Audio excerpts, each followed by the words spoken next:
Hello, my fellow knife friends. Alex here, bringing you another video on a knife I wanted to share with you. This is a Dalibor Bergam Unnamed, and I currently have in front of you the complete set with the leather case on the right, the certificate of authenticity in the middle, and then the Unnamed itself on the left here. So I figured I'd start you off with the certificate of authenticity. This is as I suggested, the model is the Unnamed. It also specifies the blade material, the handle, the inlays, which is zirconium and mokuti. As long as with the birth date, 19th of July, 2016. He's got the Made on Earth stamp there with his logo in the middle and signature. And then on the flip side of the card here, he has a script on sole authorship materials. I would recommend that you pause this to give it a read, but yeah, it's pretty cool there. It describes a little bit about sole authorship. So I'm going to put this aside, and I'm going to talk about the case for a second. So this is the case that the Unnamed came in. I believe his brother or family or friend is the one who actually makes these. And I realized in my Oberon video, I actually had the Unnamed case out. I do have a case for the Oberon, but this is the Unnamed case. As you can see, it's marked there. I just switched them up when I was doing the video. So you've already seen this if you watched that video, but yeah, it's a nice wet molded case. It's pretty high quality. Leather is nice and thick. Knife will clip to your belt if you want it to. I don't generally use belt mounted tools. I put my pocket knives into my pocket, so this doesn't see a whole lot of use, so I just keep it conditioned so that it stays in good shape, but I don't actively use this. So I'm going to go ahead and put the packaging materials here to the side, but I just wanted to show you that since I had it. Get that out of the way here.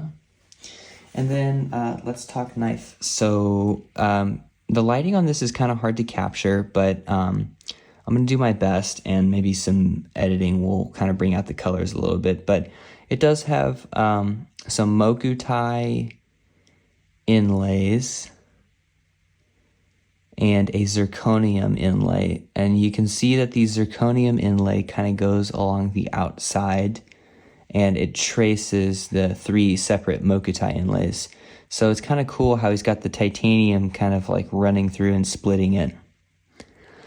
And this was an auction piece back in 2016. Back in the day, it sold for a very pretty penny, but luckily I was able to add it to my collection for a little bit less. Funny story about the certificate of authenticity. I had shot Dalibor a message on Instagram and asked him if he would write up a certificate of authenticity just so I could have the complete set, and he agreed, and so he sent it along with another customer's knife to this other customer, and then asked them to ship me the certificate of authenticity to my house. And he did that, and the other customer did, so I'm very thankful that they would do that for me. So getting right into the knife, this is a Unnamed model. It is a integral, which means that it is milled out of one solid piece of titanium, and then they Dalibor cut out the pocket, and then he did the inlay work. Ironically, I have a few photos of his work in progress photos. So from his early kind of contouring to where he starts doing the inlays with like the loops still attached to the frame so he can like connect it to a table or something, to where he's contoured the frame. And then I have a photo of it with the blade going in, and it doesn't quite have the thumb stud in yet, and the blade's not acid etched, and I assume it's not sharpened and stuff yet either. So I'm going to upload those photos in the video here, and I'm going to give it a couple seconds each for those as I was kind of talking through them. And then we'll bring you back here to look at the knife. Just do a quick look at the blade here, get you a nice close-up. So this is a Sanmai blade, and Mr. Bergam has done a great job keeping it pretty well centered, and he does a great job with like the droops getting in the right spot. this side's kind of interesting with how the grinding took it out, some of the spots, but you can also kind of see how the acid edge kind of left some of these like spots in kind of like holographically. That's kind of cool to me. So this is one of his earlier pivot styles. He's done lots of stuff since then. Now he's doing hidden hardware and other kinds of cool stuff, but this is kind of, I guess it looks like a spanner, spanto, I think it's spanner bit. And then on the other side, it's kind of a plain Jane here. The frames are a nice orange peeled finish, which allows for pretty good wear resistance. I actually really like orange peel finish. It's like that clean, consistent look. I'm pretty into that, so I'm all for it. He also includes a lanyard hole. I'm not really a big lanyard guy. I have had some lanyards on knives before, but I'm not planning on putting a lanyard in this one. But if you own this in the future and you'd like to, you have the option. It's a thumb hole deploying method here. And the detent on this is pretty good. You can thumb it out, or you can flick it out with your thumb. Or you can flick it out with your middle finger if that's your deployment method of choice. And the action on this, when I first got it, it was a little, it needed a little bit of lubricant there, but I dropped a little bit of lube in there, and now it's nice and smooth and pretty quick. So I like that. I think it's on bearings, but I don't know that for sure. I'm not sure if I'm going to be able to see it in there, but we'll get the little light out. See, yeah, I don't know. I think it's on bearings. You can kind of see maybe like part of the cage there. You can see that like small white half disc. You're gonna have to forgive me. There's some crud on the blade there, but I think it's on bearings. And you can kind of see the half disc there. So you can see it's got these big.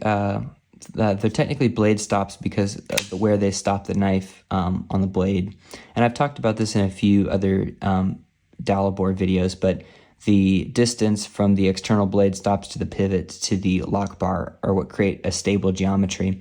And Dalibor has always been into these big overbuilt knives, especially in his earlier knife making career. I think in the last couple of years, he's really changed his style to being cater a little bit more towards smaller knives and thumb studs, which is pretty in right now. But I kind of like his old stuff a lot, so that's why I decided to purchase this. But yeah, as you saw, you can use the blade stops as thumb studs, but when I'm deploying the knife and I'm using it, I'm using the thumb hole for myself. It's kind of got a the unnamed blade is a multi-grind, so he's got a couple of different defined spots here, and he's got this like really straight pointy edge here, and then he's got like a super slight recurve, along with a oh, sorry about bumping the camera there. He's also got like a sharpening relief cut here so that it's sharp all the way to the back, and then he's got like a finger choil there. And you can choke up on that knife. You can use that finger choil if you want to get up there and do detail cutting. You can slide your hand up there if you really need to choke up. You can do some fine cutting. I do use this. I use it just like that. Works great for me. You can kind of see right there on the Sanmai, there's a small line right about there, and that is where it interacts with, oh, gonna have to break out the light to see that again. You can see the blade pin right there in the back, right next to the lock bar, and that is what contacts your blade as it is in the closed position. Another thing I kind of wanted to point out since I got you here is the like steps as he milled it down. You can kind of see his machine steps. I think he does everything on manual machines, so I actually kind of like seeing this. Like, some people might look at that and think, oh, that doesn't look quite finished, and I gotta say, I'm a pretty big fan of that. Let me get out another knife from Mr. Bergam and kind of show you. This is an Oberon. This is a 2018 model, and if you look in this model, you can see it's pretty much perfectly straight. So this is 2018. This is 2016, and you can kind of see how he has developed as a maker based on that. Based on that machining there. So I actually kind of like seeing how we've progressed, and this model is kind of cool in the way that it's still like you can see a little bit more of that. This is obviously a nice finishing too, but I kind of like that. All right, so we're gonna put that away for a second. We're gonna get you another look here at this. And maybe we'll get into some size comparisons here in a second. But before we do that, I actually want to show you and talk about the pocket clip. This is probably maybe my second favorite pocket clip on any custom knife I've owned. And the reason is actually because it is scalloped on the side. So just the level of finishing on scalloping the side of that pocket clip and coloring it. I believe this is milled and 3D, not a spring clip, although the way it's bent, maybe I'm wrong on that, but it looks 3D milled, and based on the scalping on the side, it's kind of another factor there. And then it's it's a same material, mokuti, as the inlays there. And would have liked to see hidden hardware on the clip, but maybe that wasn't possible. You can see the hidden hardware.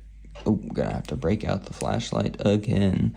You can see the hidden hardware holes on the inside for all the inlays, and I bet that was a beast to put in. But yeah, kind of fun to see that there. But yes, so I like this clip a lot. It functions pretty well. Just in some of other knives from Mr. Dalibor, I prefer to see the lock bar cutout on the inside, because as it goes into the pants pocket, sometimes your pants pocket can grab the corners there, both going in and coming out, and you kind of got to finagle it around.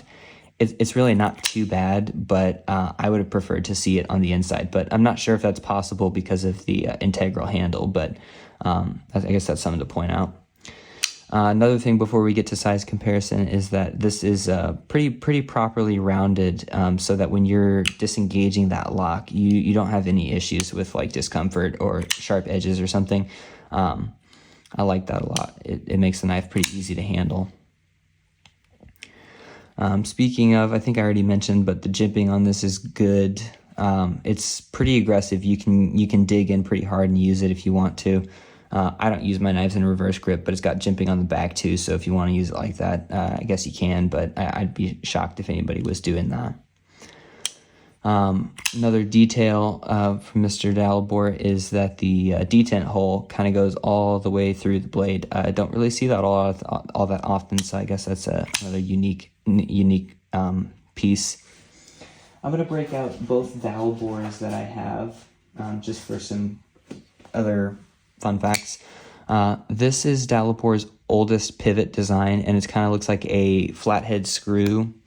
And I think I mentioned this in my video as well, but this thing the pivot actually spins, so you can kind of clock it different ways. The blade never loosens up. It's just kind of amusing that it spins like that.